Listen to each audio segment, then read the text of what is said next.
Hello, I'm Andrew Dyer, and welcome to another edition of the Roundball Report, the only show in the area dedicated to highlighting the excellence of the high school, college, and professional basketball teams which play in the Washington metropolitan area.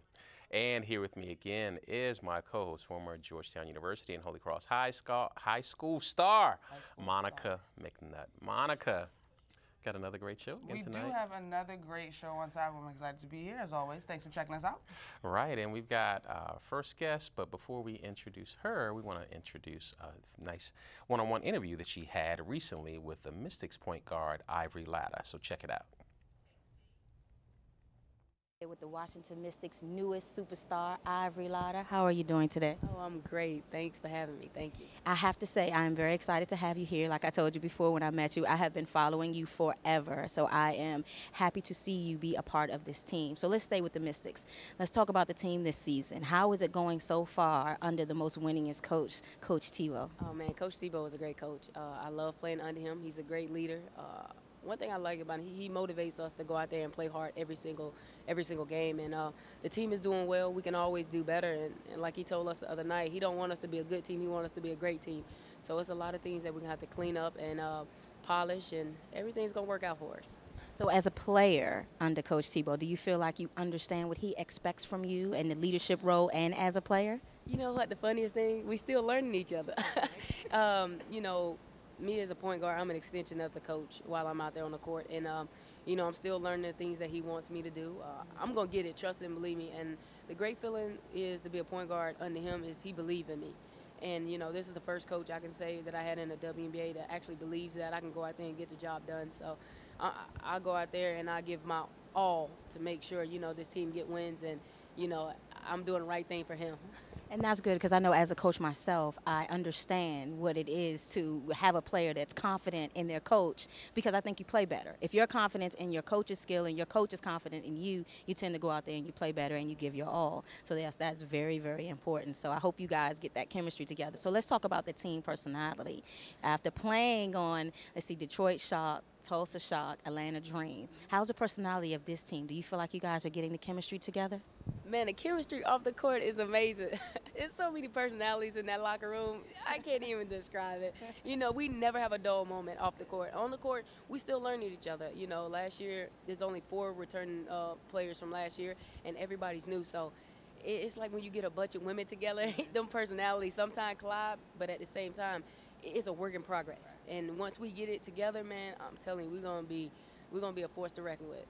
So tell me, how does it feel and what role in helping bring this franchise around? Do you feel like you're able to do that? Is that a lot of pressure? You know what? It feels good.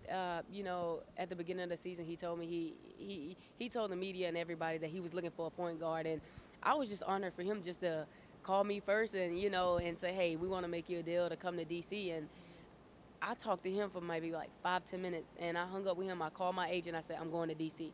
I want to play for Coach Tebow, and it's no pressure on me, man. I've been in situations in college and also here in the WNBA where I had tough situations, and I've always been able to get around them. And, you know, I just got to stay focused, and I'm going to lead this team to the playoffs. So let's talk about where this shoe, the concept of the shoe came from and the design and the comfort of it because you've designed it for women and AAU players to play in as well. So let's talk about the design of the shoe. Did you design the shoe, and did you have hands in the comfort of the shoe? Yeah, I definitely designed the shoe. I have a lot of input on the shoe. And, you know, it's really made for women, and that's a great thing because a lot of women now these days wear a lot of men's shoes.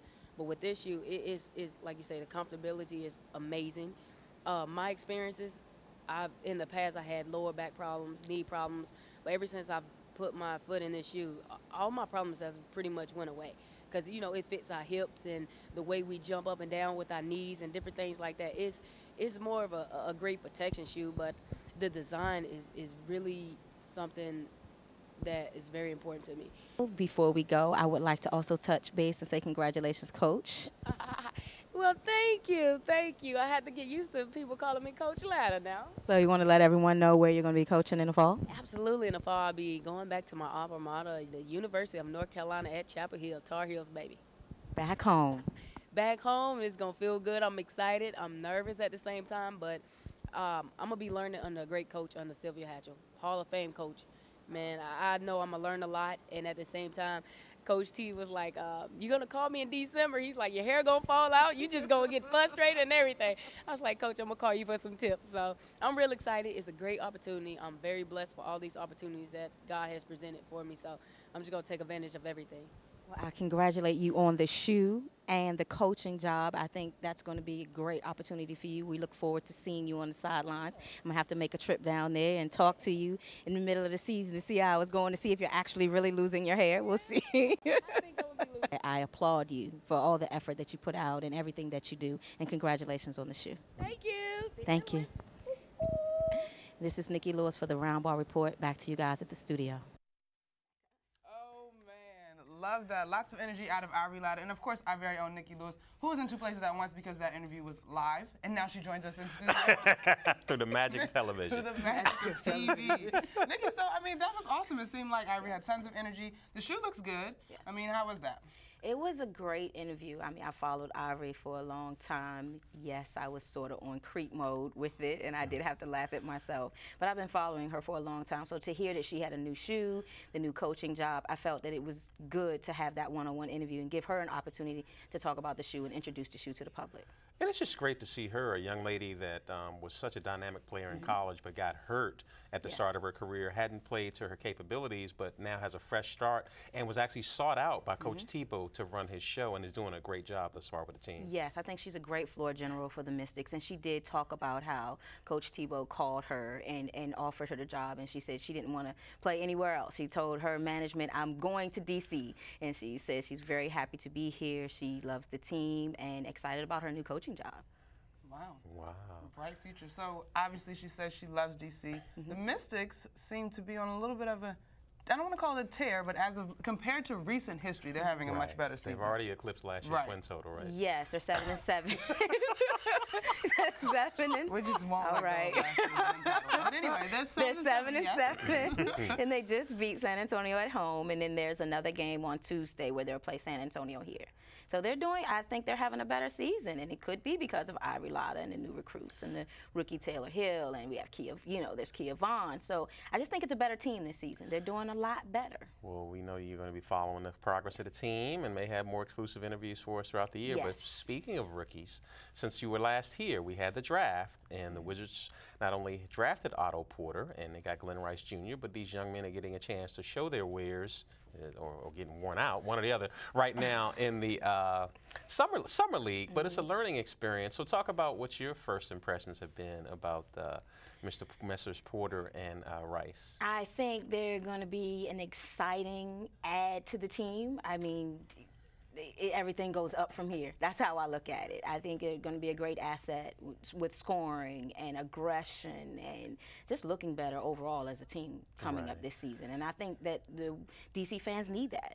They need the excitement back here in D.C. again. I mean, we should have it. And Monica, I know you can relate to this. One of the things that Randy Whitman said is he's having to deprogram Otto from the Princeton offense and to just become aggressive and cut loose. And that's one of the good benefits of the summer league. I mean, he's not able to establish chemistry during the games with the guys are going to be playing with during the season, but I understand he's working out with John and some of the regular players. So I think that by the time training camp comes and the season rolls around, he'll get the niche to know when to let go. Absolutely. I mean, we've got a long time if you really look at it before the season actually arrives. And I think when you talk about a player like Otto Porter, who has this incredible basketball IQ, the upside is tremendous. And obviously that's a lot of the reason why he was taken at number 3. You hear a lot of the talking heads say that he had the best upside. He was one of the most NBA-ready players in the draft. So if the biggest worry is just to deprogram him a little bit, I think that's a decent worry to have.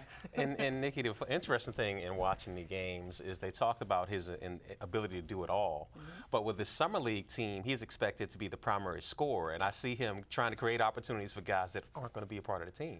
But so it's kind of hard. I mean, when you're playing with the John Walls of the world and the regular starters, then there will be times for him to defer. But right now, they don't want him to defer. They don't. And I think it's just his way of showing that he can share the ball and he can be a part of the team and he can lead the team. And I just think summer league is where you work out all the kinks anyway. So, with him sharing the ball more so to people that probably won't be there really doesn't mean much. It just shows his character. I really think it shows his character a little bit more and how he really wants to fit in and be a part of this team. And speaking about character, they had an interesting signing that's going to help with his transition. Martell Webster was an incredible locker room guy. is going to be there to at least mentor and not put so much pressure on Otto to become a starter and dominant factor from the beginning. I think it's a good fit, or take some of the pressure off of him and allow him to mentor from a guy who is amazing, a guy who didn't have a college experience but is so mature. I think it's a great fit for both. Right. I think all around the Wizards season is going to be better than it has been in a few years. Oh my. Are we coming Looking into a new forward to era? it. I think we are. I'm looking forward to While it. the Wizards had minor free agent signings in that the only new player they signed was Eric Maynor, they re-signed Martell Webster and got the draft. There was some major movement since the last time we had you. The signings became official with the Dwight Howard signing with Houston, and the blockbuster trade with New Jersey went through. I mean, a lot of people are positioning themselves to try to battle the Heat to capture that championship, and the Heat have just reloaded with the same roster. You gotta know in the trade that went down today. Metal World Peace to the Knicks. To the Knicks. Well, he was a free agent. To the Knicks. Oh, that's today. yeah. So that's going to be interesting because, you know, he's a New York native. Apparently that was the ploy. He told his company, his management, you know, I really am interested in going home, and we made it happen. I guess we'll see how their season. Everybody's tooling up, trying to beat Miami, and that's what it looks like. They're trying to get some good bigs in there. It's, you know, Miami's the team to beat, so you know they're grabbing people from everywhere. And then with the Dwight Howard trade, my only problem with that is he going to do the same thing he did in LA? Is he going to? He really wanted to go to LA. Now we really want to go to Houston. You know, I'm curious to see how this is going to come out. Did he really want to go to LA? Or he just in the beginning, he just accepted the trade. I remember. This was his only free will choice, though, as a free agent, where he actually chose Houston over LA. I remember the same level, Yes. a similar The level same of smile, enthusiasm same smile. about LA. Yes, he Same, wanted I to can't play wait in to be LA. here. He Smiling really from wanted ear to be ear. there. And now Yeah. we're in Houston. Are we Well, going to Kobe's get not to in Houston and get Kobe's upset? not in Houston. No, Kobe isn't in Houston. But I'm wondering if we're seeing a theme with Dwight. Is this going to be a You theme hope with not. him? You I hope hope not. Because Not- obviously yes. you look at his body, and he's clearly one of the most dominant guys in the league when he's clicking on all cylinders and things are going well. So you hope you don't see him bounce around that. He might as well bounce out if he's just going to bounce around. Might as well, because it was very disappointing watching him play in LA. Let's just say not play in LA, coming from the superstar background that he has and being the aggressive player that he is, and to watch him go to LA and just be a big baby, it was very disappointing. Be a big baby. Yes. That's exactly right. That's fair. Well, Coach, we got 30 seconds left. Talk about what's going on with the McNamara Mustangs. How are you ladies coming along? We are getting ready for our season. We start our workouts this week. We're not doing Summer League because Frank Oliver and I came on late. So we decided not to do Summer League. We're just going to work the girls out and get ready for our season, and we're hoping for the best. All right, and we'll definitely get the best the rest of the year with you following the Mystics and other great things for us here at the Roundball Report, and we'll definitely have you back.